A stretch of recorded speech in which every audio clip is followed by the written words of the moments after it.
يحب ربنا ويرضى أشهد أن لا إله إلا الله وحده لا شريك له وأشهد أن محمدا عبده ورسوله اللهم صل على محمد وعلى آله وأصحابه ومن تبعهم بإحسان إلى يوم الدين أما بعد Fahiyakumullah, Alhamdulillah kita berjumpa kembali dalam halaqah kita pada pagi hari ini.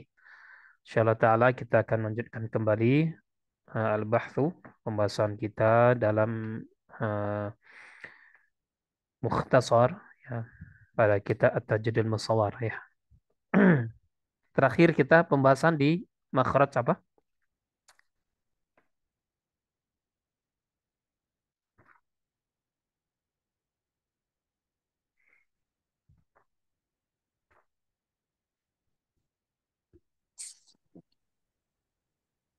Dan pembahasan kita terakhir di makhraj apa? Eh, Pertemuan yang terakhir kita Non lam ro. lam nun ra ya. Iya, Sat. Tayyib. Sudah selesai pembahasan lam nun ra. Sudah, Sat. Sudah selesai ya. Tayyib. Nah, sekarang kita masuk ke pembahasan berikutnya. Ini pembahasan makhraj huruf to, dal dan ta. To, dal dan ta. Jadi, Afwan, Ustaz. nah, Sepertinya pembahasan nonnya belum deh, karena saya menulis pembahasan nonnya dibahas di pekan depan gitu. oh gitu. Oh, enam, enam. Taib. Berarti kita masuk ke makhraj huruf nun ya. Enam. Baik, kita masuk ke makhraj huruf nun. Ya, huruf nun seperti yang sudah kita ketahui bersama, yaitu makhraj dari ujung lidah dengan area gusi yang ada di dekatnya sedikit di bawah makhraj huruf lam. Ya, Apa ini Ustaz? Itu sudah pernah dibahas kemarin terakhir itu rekamannya huruf shad, sin dan zai. oh terakhir di situ. Iya, Oh, baik. Afwan, Sudah Afwan. selesai? Sod, sin dan zai sudah selesai? sudah. Sudah selesai. Baik. Huruf dha, zal dan fa sudah? Belum. Ah, baik. Ya. Afwan ya, Ana diingatkan ya, karena Ana mengajar kitab ini di beberapa tempat, jadi kadang-kadang bisa tertukar gitu nanti ya pembahasannya. Taib. Syukran. Jazakumullah khairah. Nah, kita lanjut pembahasan makhraj huruf dha, zal dan huruf fa. Silakan tadi Ustazah kalau memang terlewat pembahasannya lihat di tayangan sebelumnya saja ya. Nah, huruf dha, zal dan huruf fa merupakan huruf yang satu makhraj, ya makhraj khusus. Ya huruf dha, zal dan huruf fa. Bedanya apa? Ya bedanya di sifat ya. Beda di sifat. Akan tetapi ketika kita melafadzkan ketiga huruf ini, startnya harus sama. Ya perhatikan Ana ya. Jadi ujung lidah itu bertemu dengan ujung gigi seri. Ya. Jadi kenapa dahulu ketika kita belajar Al-Quran di TPQ ya, selalu guru Al-Quran atau guru kita mengatakan bahwasanya sedikit dikeluarkan lidahnya. Sebenarnya kita bukan dalam rangka untuk mengeluarkan lidah itu sedikit, tapi karena apa? Karena kita dalam proses menyentuhkan ujung lidah kita dengan ujung ujung gigi serinya. Nah, sehingga terlihat seperti dia keluar. Asa, azza, Allah. Nah, itu ya. Asa, azza, Allah. Nah, bedanya kalau untuk huruf Allah, karena huruf Allah itu huruf yang tebal, maka pangkalnya terangkat ke langit-langit. Beda dengan huruf sa dan huruf zal tadi. Azza, asa. Nah, kalau huruf za, Allah. Tapi tetap harus berangkat dari situ makhrajnya. Tidak boleh bo, tapi ujung lidahnya tidak menempel di ujung gigi seri. Ya, ini harus diperhatikan dengan baik. Nah, kemudian jangan sampai juga huruf dha itu tertukar dengan huruf zal ketika dia sukun. Contoh misalnya huruf zal kalau sukun az az.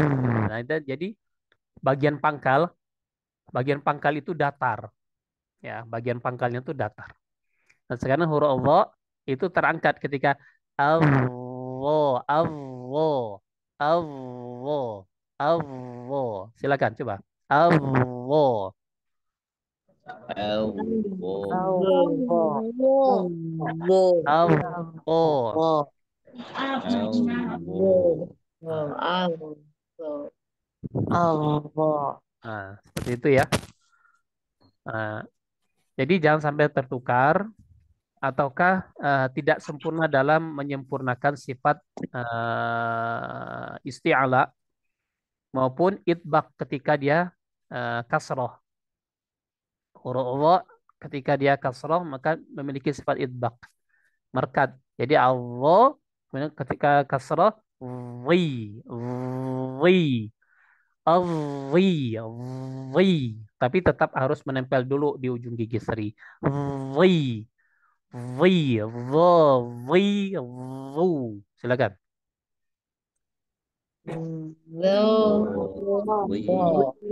Sip. Ya. Terus perhatikan untuk huruf Allah dan huruf zal, ya, dua-duanya punya sifat rakhwah atau rikhwah. Jadi mengalir. Ketika kita sukunkan mengalir azza az.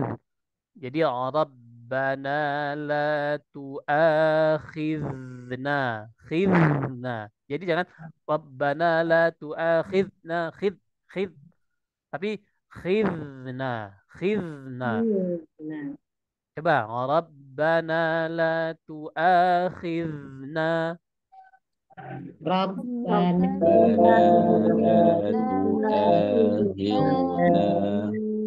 Nah, itu harus mengalir. Ya, harus mengalir sifat arkhawanya. Baik. Kemudian kalau untuk huruf sa, asa, as, ingat huruf sa termasuk huruf yang memiliki sifat apa? Hamas. As. Tapi ingat jangan sampai tertukar dengan huruf sin. Ya, maka caranya bagaimana cara kita menyempurnakan huruf sa? Maka kita berangkat dari makhraj yang benar. Asa, asa. Jadi maksud adanya makhraj khusus dalam pembahasan makhrijul huruf itu adalah untuk nanti ketika kita melafadzkan setiap hurufnya itu agar dia tidak tertukar antara satu dengan yang lainnya. Nah, itu butuh kita menyempurnakan karena kalau kita tidak menempatkan pada makhrajnya nanti dia bisa tertukar dengan huruf-huruf yang lain. Ya. Contoh misalnya huruf dha. Huruf dha itu ya huruf zal yang pangkalnya dinaikkan. Itu huruf dha sebenarnya. Azza, coba silakan lafadzkan huruf zal.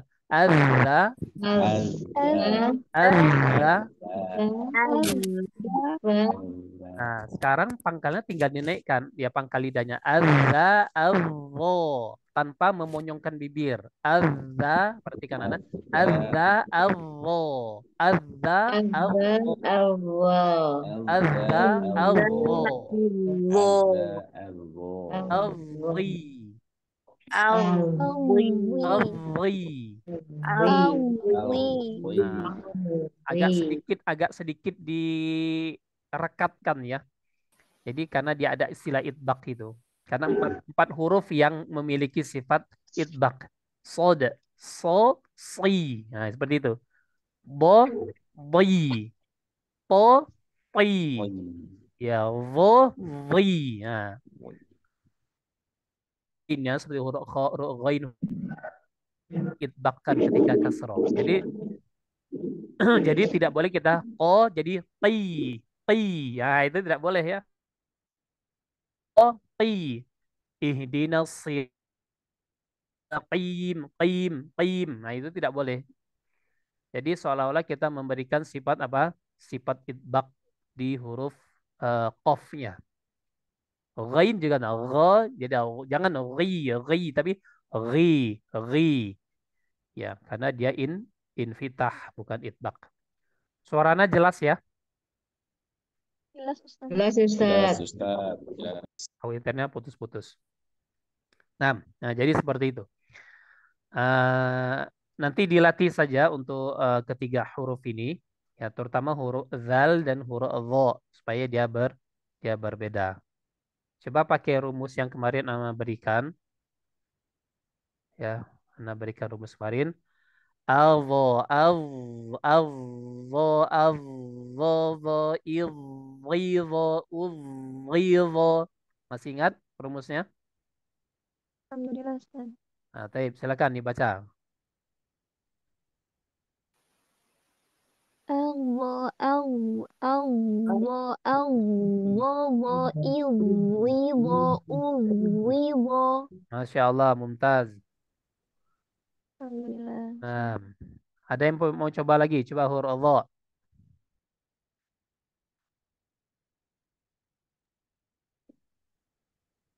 Ustaz Hardi, mau coba huruf Allah atau huruf zal? Huruf zal boleh.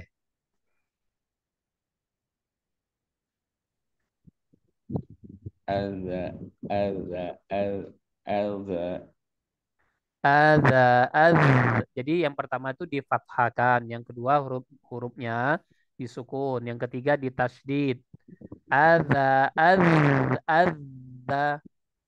Kemudian Alza, um, azza. Silakan.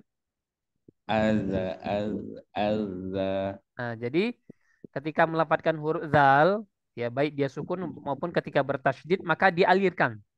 Adza, azza, azza, izza, uzziza, azza, izziza, uzziza. Seperti itu. Silakan Ustaz. Alza, alza. Azza. Jadi zalnya ditasydid.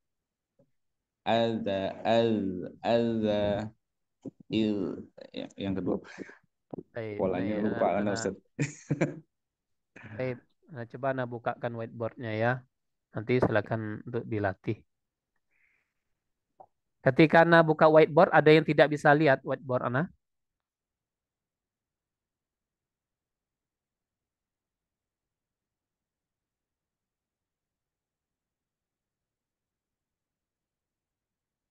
Nah, hilang ya. Coba admin, tolong bukakan whiteboard admin. Bisa, bisa, bisa, bisa.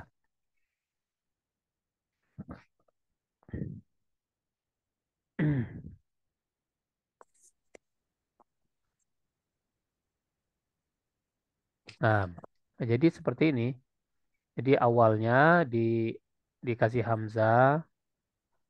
Nah, jadi huruf yang disukunkan. Jadi ini yang fathah dulu. Ya, dal, adza. Kemudian sukun. Ya, az. Ya, kemudian azza. Gitu ya. Azza. Nah, kemudian di sini azzaza. Jadi huruf zalnya di tasdid. Azzaza dengan fathah. Kemudian di sini dengan kasroh. Izziza. Ya, dengan kasroh. Izziza. Kemudian uzziza dengan dhammah. Uzziza. Baik. Nah, silakan Ustaz. Azzaza, izziza, uzziza, azzaza, izziza, uzziza. Silakan Alza, Ustaz. alza, alzaza, izziza, uzziza. Baik. Nah, barakallahu fiik. Baik, jadi begitu ya. Nah, silakan untuk dilatih untuk huruf-huruf yang lainnya. Huruf sa, huruf dha gitu bisa. Gitu ya. Baik, kita lanjut saja pembahasan untuk makhraj berikutnya. Ini rumusnya ya. Nanti rumusnya silakan untuk dicatat. Intinya adalah huruf pertama itu di fathah dan huruf yang kedua itu adalah huruf yang akan dilafadzkan di harokati fathah. Kemudian disukunkan, kemudian ditasydidkan, kemudian baru digabung. Azzaza, izziza dengan kasrah, kemudian dengan dhammah. Uzziza, azzaza dengan fathah, izziza dengan kasrah, uzziza dengan dhammah. Nah, baik, kita lanjut. Kita lanjut ke makhraj huruf fa. Ya, huruf fa ini berangkat dari min batni syafah as-sufla ma'a atrafis sanayal ulya. Jadi dari bibir bagian bawah atau bagian perut bibir. Jadi bagian perut bibir kita nih. Ya, jadi bukan bagian luar ya. Kalau bagian luar tidak akan sempurna dia menghasilkan nanti apa yang dikatakan sifat ta'afuf pada huruf fa. Dengan apa? Dengan gigi seri bagian atas. Jadi maksudnya gigi seri tengah ini. Afa, afa. Ingat, ta'afuf atau yang dikatakan sebagian ulama itu dengan tafasyinya. Jadi tafasyi pada huruf fa, ta'afuf. Afa, silakan. Afa, Afa. af, Afa. afi, Afi. afu. Afu. Jadi ingat ya, jadi ta'afufnya itu ketika berharokat maupun sukun harus tampak. Contoh misal pada surat At-Tin. Asfa, asfa, asfala safilin. Silakan. Asfala Asfala safilin. safilin. Fi, fi. Jadi kita dengarkan sendiri saja. Apakah ta'afufnya itu terdengar atau tidak? Kalau tidak terdengar berarti kita belum bisa menyempurnakan sifat tersebut. Jadi jangan sampai tidak terdengar atau sampai tertukar. Ya, sampai tertukar dengan huruf P misalnya. Biasanya afwan ya, biasanya dari teman-teman dari Sunda ya. Ya, F F jadi P, aspala gitu ya. Hati-hati di aspala, asfala, F fa. Jadi bukan P seperti itu. Baik. Nah, silakan coba dilatih dengan rumus tadi. Afa, af, fa, af, fa, if, fi, fa, uf, fi, fa. Silakan.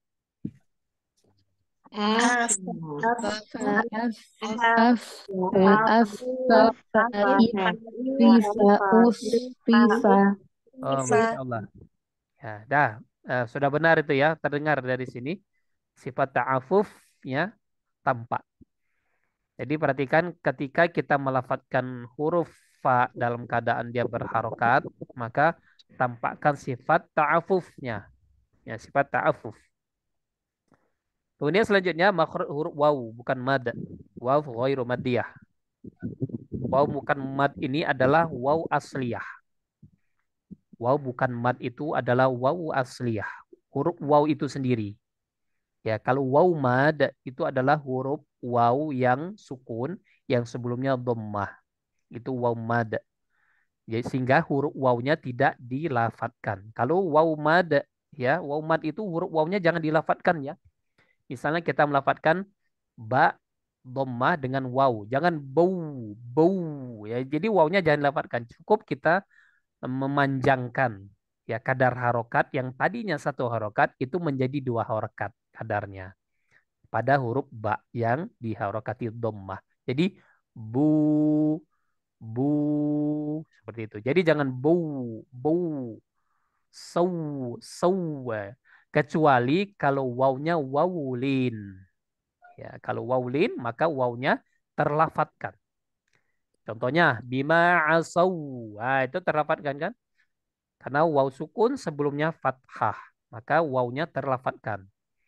Jadi sama-sama waw asliyah. Wawulin itu waw asliyah juga karena wawnya terlafatkan.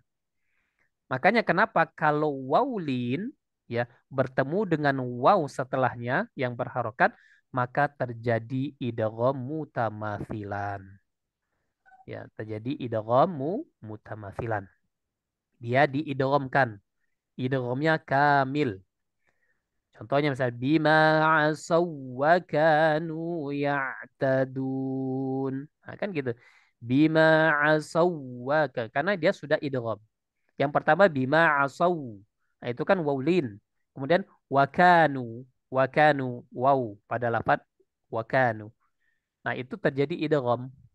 Terjadi idgham. Ya. Nah, contoh ya. Ana contohkan ya.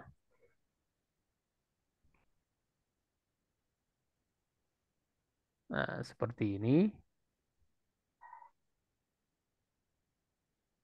Nah, ini bima asaw. Oh, ini Ana nulisnya pakai ini jadi jelek ya. Wakanu.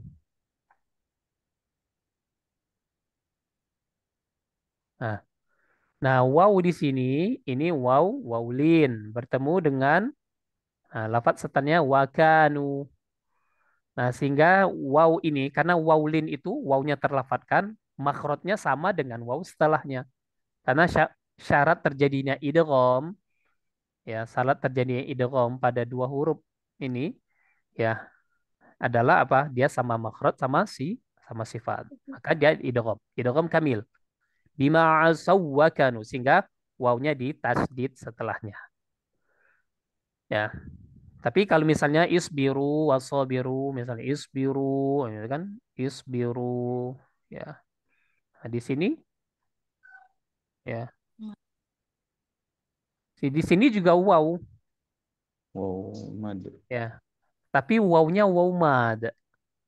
Nah, ya. Di situ wawnya waw mad. Waw mad ini bukan waw asli ya. Wawnya tidak terlafadzkan. Karena makhrajnya dari mana waw mad itu? Makhrajnya Dari jauh. al-jauh. Waw yang satu ini al-jauf, yang satunya makhrajnya dari asyafatan. Tidak bisa, tidak bisa, tidak memenuhi syarat terjadinya apa? Terjadinya idgham, tidak bisa idgham. Kenapa? Walaupun sama kan Ustaz sama-sama waw, iya. Mutamathilan, ya. Mutamathilan itu kalau satu makhraj, ya, sama sifatnya. Nah, ini yang satu al-jauf, yang satunya asyafatan. Maka ini tidak bisa diidghamkan. Ya, syarat terjadinya idgham kalau dia mutamathilan. Ya, mutamathilan sama makhraj sama sifatnya. Nah, ini jadi dia izhar hukumnya. Isbiru wasobiru. Isbiru wasobiru. Kalau yang ini iya, masuk asawwakanu. Seperti itu. Bisa dipahami sampai di sini? Nah, Ustaz. Nah, kemudian selanjutnya makhraj huruf ba. Makhraj huruf ba. Ya, makhraj huruf ba. Sebelum Anda masuk ke makhraj huruf ba, Anda sampaikan lagi, kalau untuk huruf waw, jadi huruf waw itu jangan langsung ya, spontan. Jangan wallahu ala kulli syai'in qadir. Wallah. Jadi kita monyong dulu. Monyong, coba monyong dulu. Baru dilafatkan.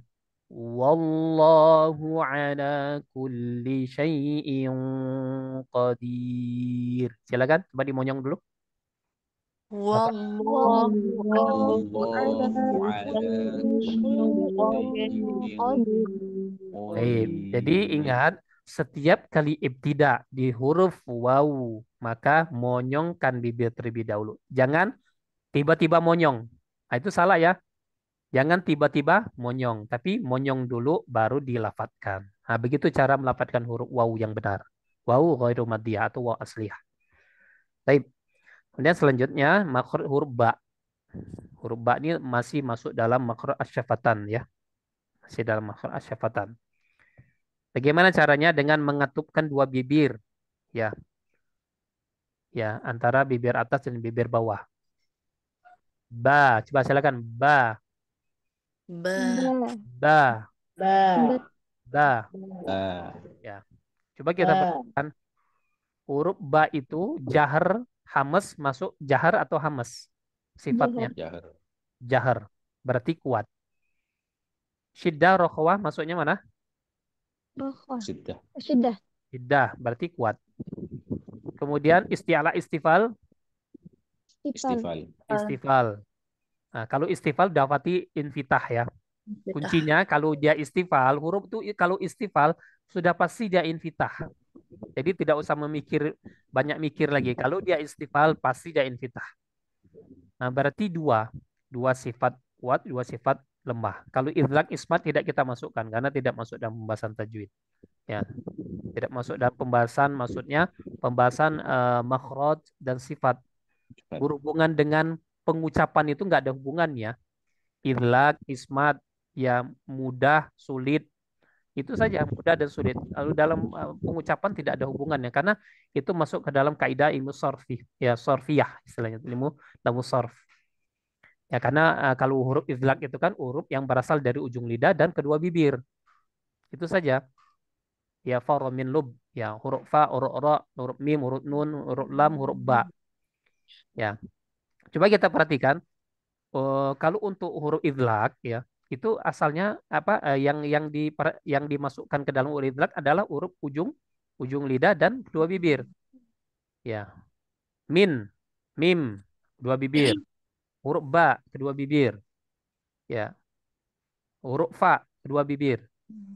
Nah, sekarang Oh, anak tanya, kenapa kalau huruf waw itu kan kedua bibir, kenapa tidak masuk ke dalam sifat idlak?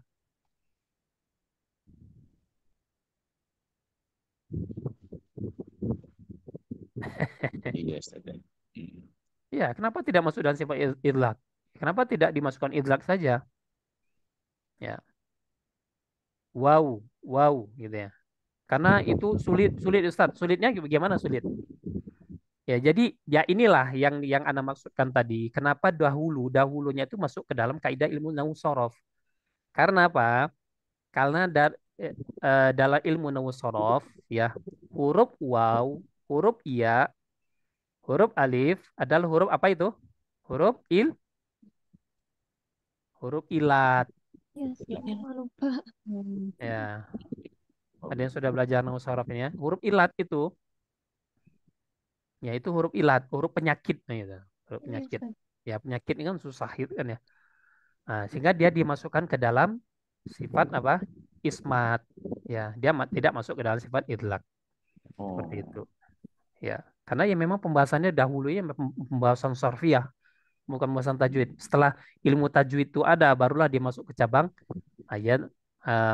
Maka sebagian kitab itu menyebutkan bahwa idlak ismat, tapi kami tidak memasukkan. Apalagi kita bahas tajwidil musawwar. Tajwidil musawwar itu nggak ada sifat idlak ismatnya, nggak dibahas oleh Syekh Dr. Eman Sweid, itu tidak dibahas. Ya seperti itu. Nah, jadi kembali ke huruf ba tadi. Jadi dua sifat kuat, dua sifat lemah. Ada tidak lagi sifat yang kuat? Ada. Sifat kolkolahnya huruf ba. Nah, jadi tiga kuat. Jadi ketika kita melafatkan, jangan jangan terlalu ya, ba, tapi ba, ba, abba, ab, sekedar ngatup saja. Abba, abba, abba, silakan. Abba. abba, Enggak. Ba, Nah, sekarang coba kita pakai rumus tadi. Aba, ab, abba, aba, ab, abba, Aba, aba, abba, ab, abba, ba, ba, ibu, ba, biba, ibu, ubi, ba. biba, biba, abba, abba, ba, ba, biba, ba, biba, biba, ubbi, biba, ba. Nah, biba, gitu ya. Sudah ubiba, dilatih. Kalau bisa di, dijadikan satu. Aba, abe, abba, abba, ba, ibbi, ba, ubbi, ba. Nah, gitu ya. Jadi untuk melatih kekuatan huruf, terutama di huruf-huruf rokhwa, ini dengan metode seperti ini, itu akan ketahuan kita tuh kuat nggak melafalkan huruf rokhwa itu kalau kita sedang lagi dalam keadaan membaca pada kalimat yang panjang. Ya, contoh saja misalnya huruf H. Silakan siapa yang mau coba huruf H dengan cara tadi. Ya, sampai habis, sampai selesai. Masukkan huruf H. Siapa yang mau coba? Silakan. Huruf H contohnya. Kenapa, Ustaz? Aha, aha, sampai selesai. Coba, silakan. Siapa mau coba? Aha, Anu, ah, ah, ah, ah, aha, i, iha, iha. Ya. Itu rokhwanya harus tetap ada sampai akhir. Itu ya. harus kuat. Nah, Ya, kalau seandainya biasanya ha, ha, i, ha, itu hamesnya udah hilang. Rokhawa hilang, hamesnya hilang kayak gitu. Itu untuk mengetahui sejauh mana sih kekuatan dalam melafadzkan huruf-huruf rokhawa dan hamas tersebut. Nah, gitu ya. Akan ketahuan. Terus bagaimana caranya Ustaz? Terus dilatih. Nanti bisa insya Allah. Seperti itu. Baik. Nah, itu untuk ba ya. Nah, kemudian selanjutnya makhraj huruf mim. Ya. Perlu diketahui bahasanya huruf mim ini adalah huruf yang berasal dari makhraj utama yaitu asyafatan. Ya. Ya, satu makhraj utama dengan huruf ba dan huruf waw, huruf fa gitu ya. Huruf mim ini kalau kita tinjau dari kekuatan dan lemahnya sifatnya, maka dia imbang. Ya, imbang antara sifat kuat dan sifat lemah. Nah, sehingga ketika kita melafadzkan huruf mim ini, jangan kuat-kuat ya. Ya, ya, ya. Ini yang tapi mm, sekedar nutup aja, sekedar ngatup. Ya. Silakan. Ma. Jadi sekedar nutup. Nutupnya itu nutup menutupnya kedua bibir kita itu dengan lembut. Ma, mi, mu. Ma. Ya, jadi tidak boleh kuat. Ya, tidak boleh kuat.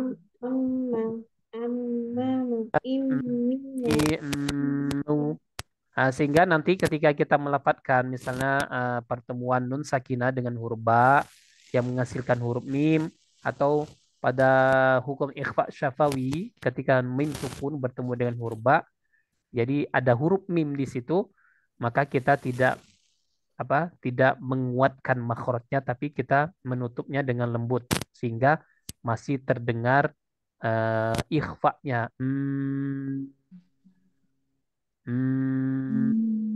Gitu. Nah, itu ikhfa-nya. Jadi tidak kita renggangkan ya, seperti halnya pendapat dengan tarkul furja memberikan sedikit celah ya untuk mengeluarkan sifat atau ikhfa-nya. Karena dikatakan ikhfa syafawi ya. Darmihi kan karena apa? Kalau tidak tertutup kedua bibirnya, maka ia tidak lagi dikatakan huruf yang berasal dari asyafatan. Itu masalahnya. Ya, kalau seandainya kita memberikan celah, ya sedikit celah, tidak menutup kedua bibir, maka ia nanti sudah tidak dikatakan huruf asyafatan lagi. Karena asyafatan itu kan harus tersentuh kedua bibirnya. Amma, amma, amma. Sedangkan kita sedang mengeluarkan huruf mim. Baik pertemuan pada nun sukun ke ba atau pada mim sukun ke huruf ba. Ya. Tarmihim bihijarah min ba'di min ba'di. Ya, seperti itu.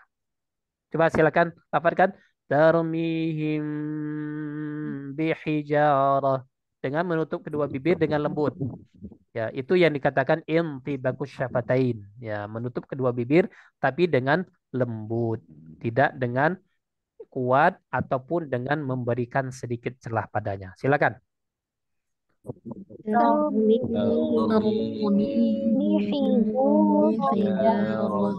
Ya. Tapi sekali lagi kami katakan bahwasannya ini kembali kepada apa dahulu yang didapatkan oleh asatidzah wa ustadzat sekalian ketika bertalaki pada gurunya. Kalau gurunya memang mengajarkan seperti itu, ya silakan untuk diikuti, sah-sah saja karena ada yang mengamalkannya. Tapi karena kita sedang membahas kitabnya Syekh Dr. Aiman Rusdi Suwaid ya dan Tajidil Musawwar dan beliau ini mengamalkan ya kondisi tersebut dengan intibakus syafatain, menutup kedua bibir dengan lembut. Kalau dahulunya beliau hafizallahu taala itu mengamalkan dengan tarkul furjah. Tapi setelah meneliti melihat daripada kekuatan pendalilan ya beliau akhirnya rujuk ke intibakus syafatain, menutup kedua bibir dengan dengan lembut. Wallahu a'lam bishawab. Nah, kita lanjut ya. Ini kita lewat Apa saja. Ustaz, Nah, sedikit tadi eh, untuk yang tadi terakhir Ustaz sampaikan itu tentang intibaku safawi ini terkait dengan hanya ya, ikhfa safawi Ustaz ya, pembahasan ikhfa safawi ini. nah, ikhfa Ya, syafawi maupun iklab sama saja ikhlas. pengucapannya. Oh Ya, ya, sama. Dua-duanya sama. sama Baik. Ustaz. Baik, Nah, baik, Ustaz. baik kita lanjut ke pembahasan berikutnya. Gunnah. Ya, gunnah atau dengung ya. Gunnah atau dengung. Saat berbentuk huruf. Ya, perhatikan di sini. Apa yang kita ketahui dengan gunnah? Gunnah itu apa sih gunnah? Suara yang keluar dari khaytu. Nah, Menemukan. gunnah gunnah itu ta'rifnya definisinya adalah as-sautul ladzi yakhruju min aqsal khayshum. Jadi suara yang keluar dari pangkal. Jadi pangkal rongga hidung. Jadi apapun ya sebenarnya hurufnya tidak hanya huruf mim dan huruf nun saja, akan tetapi kalau kita sedang melafadzkan huruf dan huruf itu keluar dari pangkal rongga hidung, maka kita sudah memberikan sifat gunnah padanya. Nah, itu ya.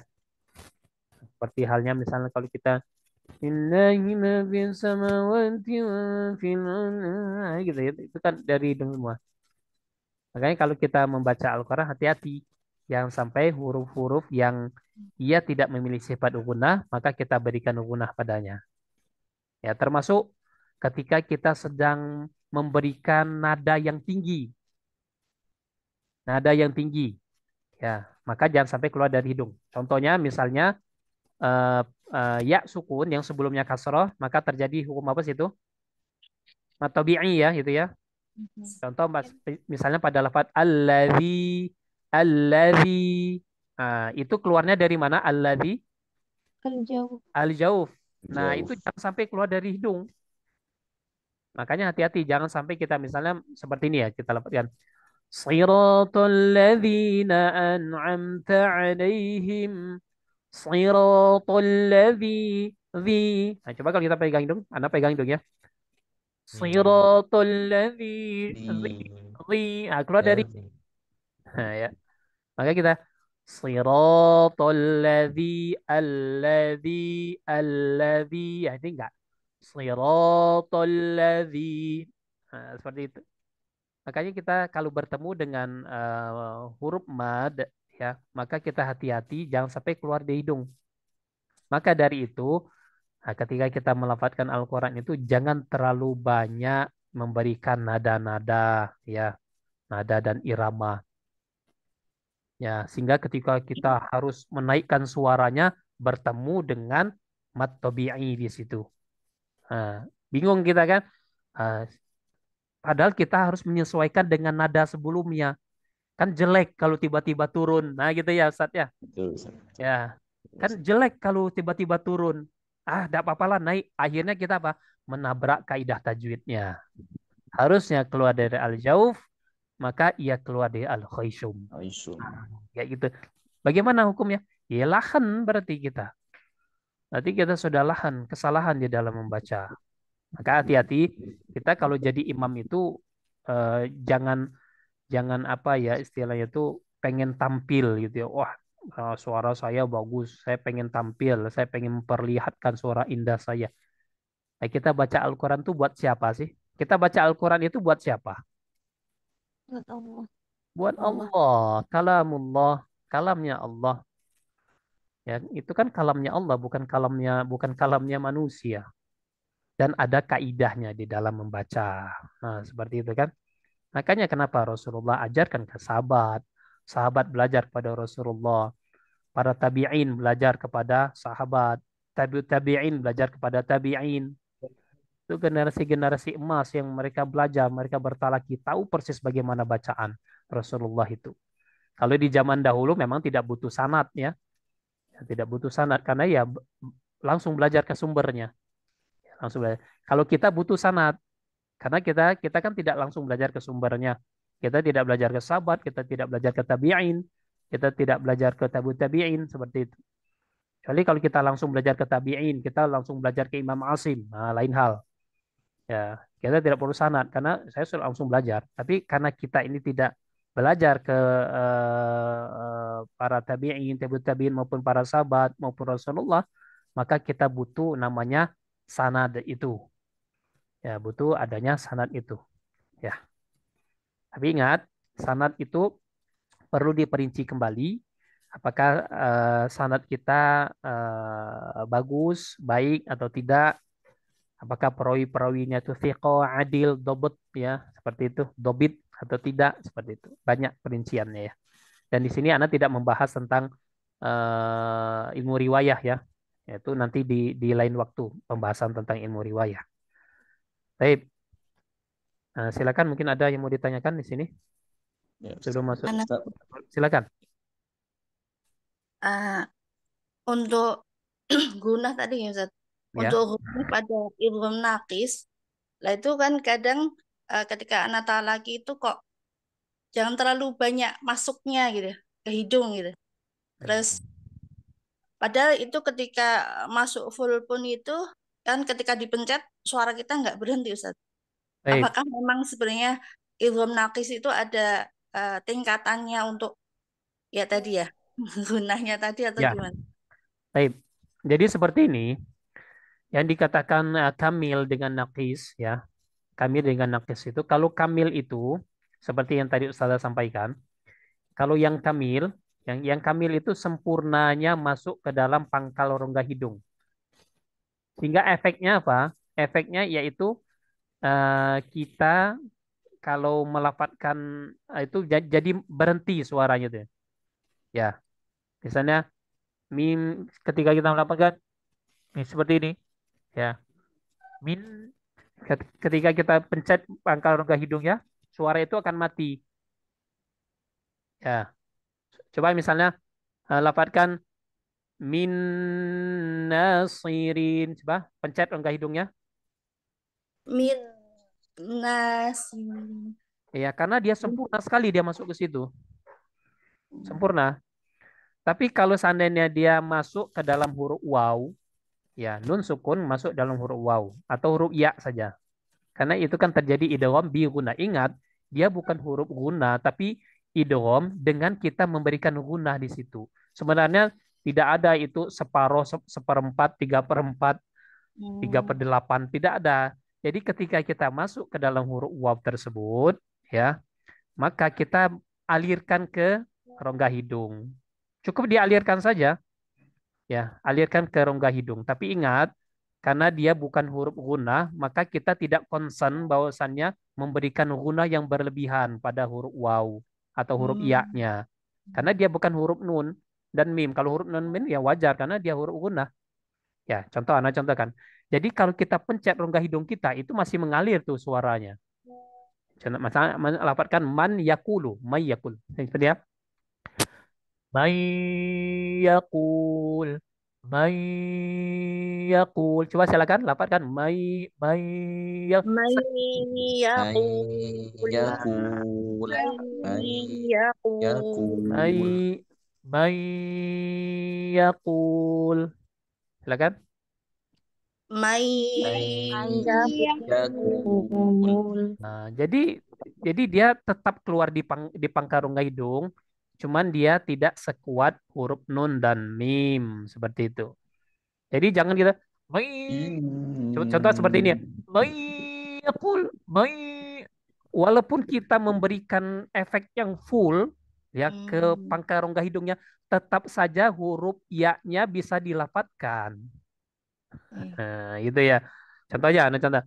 Mai yakul, mai, mai, tetap saja bisa dilafadzkan. Nah, gitu. Ya, tetap saja bisa. Jadi intinya adalah kita memasukkan suara itu ke pangkal rongga hidung. Ya, seperti itu. Jadi tidak ada ukuran sebenarnya, ukuran itu setengah, itu separuh, ini segala tidak. Ya, itu aja patokannya. Nah, huruf waw juga sama. Miu wali, miu wali, miu wali, Wali. miu wali, miu. Ah, Kalau kita pencet sudah ada bindengnya, berarti suara itu sudah masuk ke dalam rongga hidung. Ya, jadi sebenarnya proses terjadinya gunah itu adalah ketika kita menahan hurufnya, ya, ketika kita idghamkan kepada huruf tersebut. Ya, makanya ada istilah ditahan membacanya. Betul? Ya. Jadi ditahan membacanya supaya apa? Supaya proses gunahnya terjadi. Seperti itu. Maka huruf-huruf kalau kita tahan nanti bisa masuk ke dalam rongga hidung. Coba misalnya mil ladunka ditahan itu hurufnya. Coba mil ladunka coba. Coba coba sekarang pangkal hidung pangkal rongga hidungnya coba dipencet sambil lapatkan mil ladunka coba. Mil. Iya. Ya ada kan? Ya. Jadi ketika kita menahan suara pada huruf yang kita idghamkan tersebut, maka dia akan keluar di pangkal rongga hidung. Cuman karena dia bukan huruf ghunnah, maka suara yang keluar di pangkal rongga hidung itu tidak sempurna alias naqis. Baik, Bisa, Ustaz. bisa dipahami? Iya, insyaallah. Ya. Jazakallahu khairan, Ustaz. Wa iyyakum. Ada lagi pertanyaan? Ya, satu lagi Ustadz mungkin. Nah, Tadi apakah setiap kita mengambil tadi nada yang tinggi itu otomatis dia masuk ke rongga hidung, Ustadz? iya. Kalau kita tidak hati-hati dan kalau suara kita itu memang bukan suara asli. Cuma kalau kita perhatikan, coba perhatikan Syekh Sudais, para masyayikh di Timur Tengah, mereka kalau ngambil suara tinggi, kenapa tidak masuk ke dalam rongga hidung? Karena itu suara asli mereka, Ustaz. Oh ya. Jadi kalau mereka ngomong, ya seperti ya, kalau mereka orang-orang Arab tuh ngomong tuh memang sudah tinggi. Sedangkan kalau kita Ustadz, suara rendah mau tinggi kan kita harus teriak-teriak Ustadz. Nah, kayak gitu. Kita harus ngangkat, kita harus ngoyo kalau mengangkat suara tinggi. Syekh Misyari Al-Fasi. Coba kayak kalau kita contoh nada tingginya.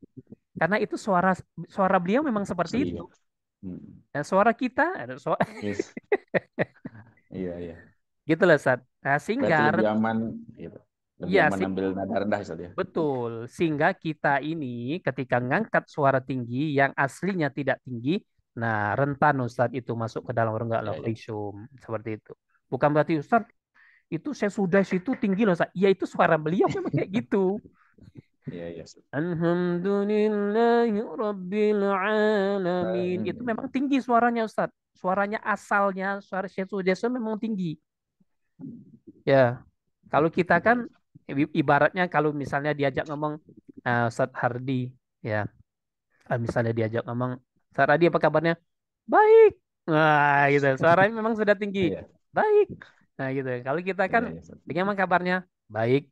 Nah, kalau kita mau tinggi, baik. Ya, kita harus memaksakan diri. Tapi Iya. orang yang suara aslinya, ya memang seperti itu. Kalau diajak wawancara kan, kami pernah mendengar itu, Ustadz, ada beberapa orang di wawancara ketika ngomong, ya memang memang suaranya memang sudah tinggi. Ya, asalnya memang sudah tinggi seperti itu. Baik, Oh, wallahu ya. a'lam bishawab. Ustadz. Jazakallah Ustadz. Wa iyyakum. Baik, anak kira dicukupkan dulu ya. Insyaallah taala pertemuan berikutnya kita masuk ke dalam pembahasan sifatul huruf. Ingat tolong dicatat ya. Pembahasan kita berikutnya kita akan membahas tentang sifatul huruf. Baik.